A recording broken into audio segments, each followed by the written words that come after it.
Hi everyone, welcome back to my channel. Okay, ఈరోజు మనము subtraction tricks గురించి నేర్చుకుందాం. ఓకేనా. సబ్ట్రాక్షన్ ట్రిక్లో మనకు 600 369 ఒక నెంబర్ తీసుకున్నాం. సో ఇది సబ్ట్రాక్షన్ చేద్దాం. సో మనకు జనరల్గా సబ్ట్రాక్షన్స్ అంటే ఇక్కడ 600 369 కదా.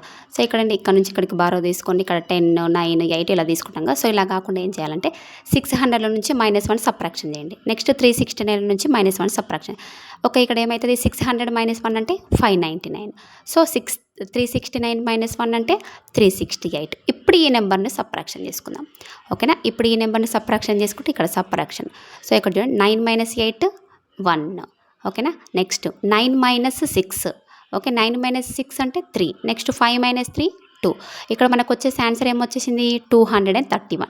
ఇది ఒక్క ప్రాబ్లమే కాదు, ఏ ప్రాబ్లంకైనా ఈజీగా సాల్వ్ చేయాలంటే మనకి ఇచ్చిన నెంబర్ల నుంచి -1 సబ్ట్రాక్షన్ చేసి ఆ నెంబర్ను సబ్ట్రాక్షన్ చేస్తే మనకు ఆన్సర్ అనేది ఈజీగా వచ్చేస్తుంది. ఇప్పుడు మనకు 599 368 నుంచి సబ్ట్రాక్షన్ చేస్తే 231 ఆన్సర్ వచ్చింది. ఓకేనా. నా వీడియో మీకు నచ్చినట్టయితే లైక్ చేయండి, షేర్ చేయండి, సబ్స్క్రైబ్ చేయండి. Thank you.